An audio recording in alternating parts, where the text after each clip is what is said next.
Hello friends, good evening to everyone. Welcome to our channel Commerce Solution. So friends, as we have started our paper 2, that is commerce के जो marketing management है unit number 6, it is a very important and mark scoring unit. ये अपने आप में एक बहुत ही important unit है और ये mark scoring unit है. इसमें आप डेप्थ में नहीं, वही सारे फोकस करो जो एग्ज़ाम ओरिएंटेड है. ये नहीं कि आप पूरी यूनिट को पढ़ो. और ये यूनिट इतनी ईजी है मार्केटिंग कि आप अगर थोड़ा भी अगर आपने इजीली अगर उसको समझा होगा या थोड़े भी अगर स्टडी की होगी तो आप इजीली आंसर्स दे सकते, क्योंकि यहाँ से डायरेक्टली आरसी पूछे जाते हैं और एक दो क्वेश्चंस होते हैं क्योंकि डायरेक्टली आरसी आते हैं, आपके 10 to 15 मार्क्स के आरसीज रहते हैं. सो फ्रेंड्स, ये हमारी यूनिट नंबर 6 है, मार्केटिंग मैनेजमेंट. और लेक्चर स्टार्ट करने से प्लीज़ और एक इम्पॉर्टेंट आपको इन्फॉर्मेशन है. आज ही आपका एनटीए से डायरेक्ट ऑफिशियल वेबसाइट पे नोटिफिकेशन आया कि जिन्होंने भी उनके रजिस्ट्रेशन फॉर्म को करेक्शन डेट है वो आगे बढ़ाई गई है. तो कल से जो रजिस्ट्रेशन फॉर्म की डेट है वो एक्सटेंड कर दी है. तो करेक्शन डेट, जिनको भी कुछ भी करेक्शन करना उनके रजिस्ट्रेशन फॉर्म में, तो वो सबसे पहले अपने रजिस्ट्रेशन फॉर्म में करेक्शन कीजिए, बिकॉज ओनली 4 to 5 डेज ही सिर्फ एक्सटेंड किया गया है एनटीए के द्वारा. सो आप सिर्फ 3 डेज ही मान के चलिए. तो अपने जिन की भी कोई भी मिस्टेक हो चुकी है रजिस्ट्रेशन फॉर्म में एनटीए जेआरएफ की, तो सो प्लीज़ एंड प्लीज़ जल्दी से जल्दी अपना करेक्शन कंप्लीट कीजिए. करेक्शन डेट एक्सटेंड हो चुकी है. सो फ्रेंड्स, ज़्यादा से ज़्यादा सब्सक्राइब करें, लाइक करें, शेयर करें, और जिन्हें भी जो भी नए हैं वो भी लाइक करें, शेयर करें और बेल आइकन बटन दबाएं. So friends, because sharing is caring. तो हमने ऑलरेडी स्टार्ट किया था हमारा प्रोडक्ट कॉन्सेप्ट कि हमारे किस टाइप के प्रोडक्ट्स होने चाहिए और किस किस के हमारे उसमें क्या क्या प्रोडक्ट लाइफ से प्रोडक्ट रिक्स होती है, उसमें किस टाइप के हमें एक्सटेंड करना चाहिए.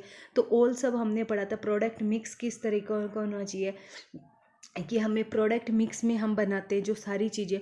तो आज हम पढ़ने वाले हमारा जो प्रोडक्ट मिक्स है वो. प्रोडक्ट मिक्स क्या है? Product mix also called a product assortment refer to the complete range of products that is offered for sale by the company. मतलब सारे प्रोडक्ट मिक्स मतलब ये भी होना चाहिए, ये भी होना चाहिए, ये कंपनी और इसमें हमें सारे प्रोडक्ट्स मिलते हैं. That is our product mix. मतलब हर टाइप के प्रोडक्ट मिलते हैं अकॉर्डिंग टू उस कंपनी के अनुसार. जैसे प्रोडक्ट लाइन होती है, मतलब एक अमूल, जैसे मैंने एग्जांपल दिया था, अमूल कंपनी है तो उसमें उसी टाइप के डेयरी सारे प्रोडक्ट्स मिलते हैं. दैट इज़ व्हाट हमारे प्रोडक्ट मिक्स में. Product line that a company has for its customer is called a product mix. Again मतलब the number of product lines that a company has for its customer.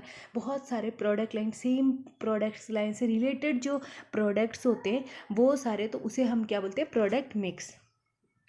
जैसे product mix में क्या होगा? Has 4 dimensions होते हैं: breadth, length, depth and consistency. The breadth of a product mix shows the different kinds of product lines that firm carries. तो इसमें product mix में क्या होता है? There are 4 product line that show the width of the ITC में. जैसे food हो गया, सिगरेट हो गई, lifestyle, retailing, education and stationery.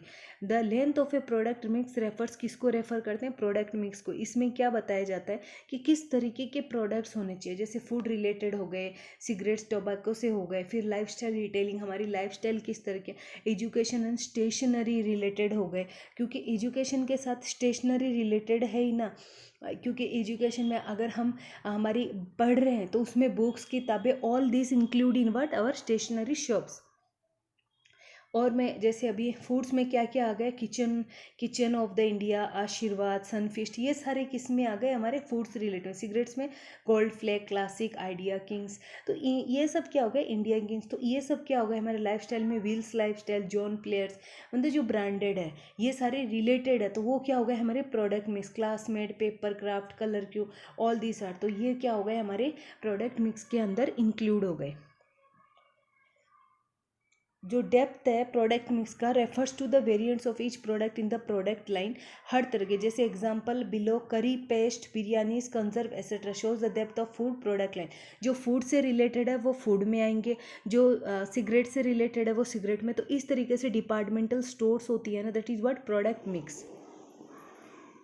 अब आ गए सबसे इम्पॉर्टेंट टॉपिक है हमारा PLC, प्रोडक्ट लाइफ साइकिल। एक कोई भी कंपनी जब कोई भी नए प्रोडक्ट को मार्केट में लॉन्च करती है तो उसकी लाइफ साइकिल कैसी होनी चाहिए और कितने दिनों की होती है, तो it is a very important, क्योंकि ये यहाँ से डायरेक्टली क्वेश्चंस पूछे जाते हैं।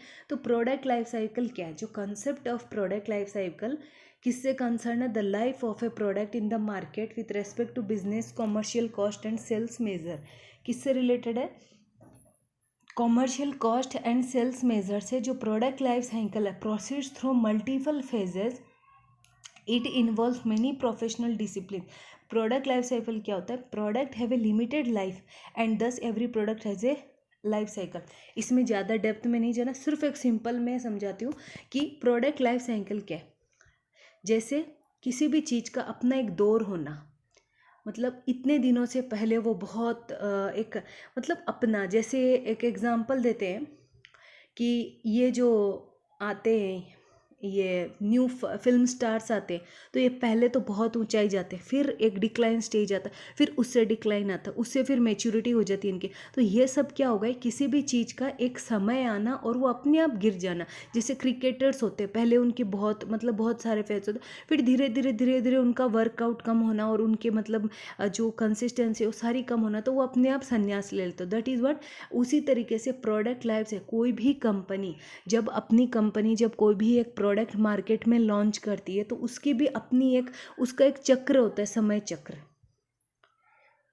उसी चक्र में जैसे एक्सटेंडिंग, उसमें क्या होता है, वो प्रोडक्ट लाइफ साइकिल में हम उसको डिटेल में, जैसे सबसे पहले PLC का उसके चार स्टेजेस होते हैं। मेजर प्रोडक्ट लाइफ साइकिल ये सारे स्टेज। सबसे पहले मार्केट इंट्रोडक्शन स्टेज, मार्केट में उसको इंट्रोड्यूस करना। उस स्टेज में क्या होता है? Cost are very high.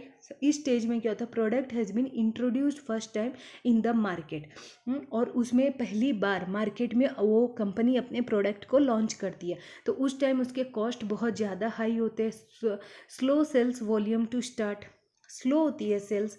Little और नो कंपटीशन, ज़्यादा कंपटीशन भी नहीं होता है। Demand has to be created, demand बनानी रहती है। तो ये सारे हमारे इंट्रोडक्शन स्टेज में आ जाते हैं। नेक्स्ट है ग्रोथ स्टेज। ग्रोथ मतलब बहुत ज़्यादा ऊंचाई पे जाना।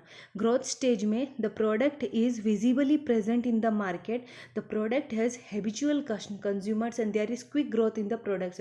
वो अचानक मार्केट में आता है और उसके कुछ हैबिचुअल कंज्यूमर्स रहते हैं और उससे क्या होता है? वो प्रोडक्ट डिमांड में आ जाता है, ग्रोथ पकड़ लेता है।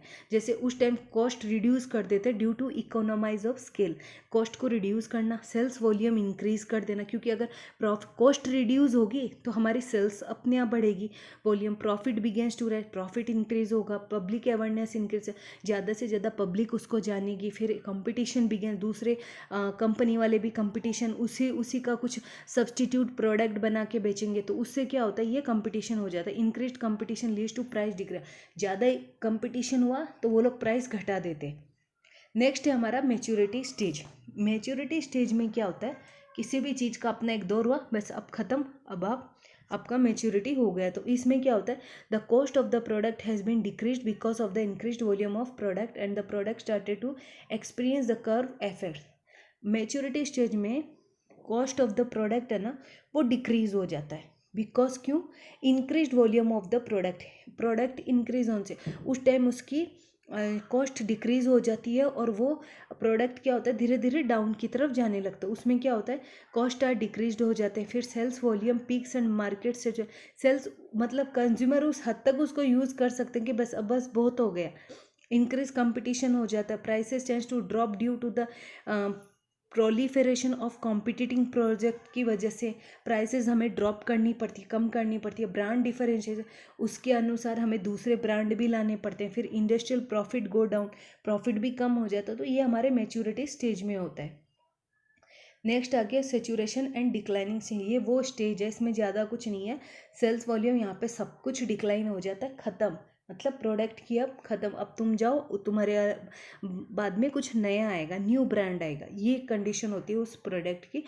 उसी को क्या बोलते हैं? हम लाइफ साइकिल बोलते हैं। पहले बहुत ज़्यादा बढ़ना, फिर कम होना, फिर उससे कम होना, फिर बिल्कुल भी डिक्लाइन होना। तो दैट इज़ आवर, बस हो गया आपका समय पूरा, आप ख़त्म, आपका डिक्लाइनिंग स्टेज आ गया, that is enough.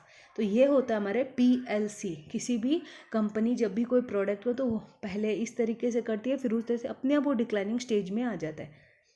So friends, I hope you have understand the product mix and the concept of PLC। बहुत ही इंपॉर्टेंट है और इसमें ज़्यादा डेप्थ में नहीं जाए क्योंकि यहाँ पे डायरेक्टली सीक्वेंस में क्वेश्चंस पूछते हैं। सो फ्रेंड्स, आज के लिए बस इतना ही। और वंस एक बार और करेक्शन डेट के लिए एक्सटेंड की गई है। जिनको भी करेक्शन करना है NTA NET JRF स्टूडेंट्स को, सो वो आप जल्दी से जल्दी अपना करेक्शन करें, जल्दी से जल्दी नोटिफिकेशन देखें NTA का वेबसाइट पे और करेक्शन करें। फ्रेंड्स, ज़्यादा से ज़्यादा सब्सक्राइब करें, लाइक करें, शेयर करें, because sharing is caring. Thank you, bye bye.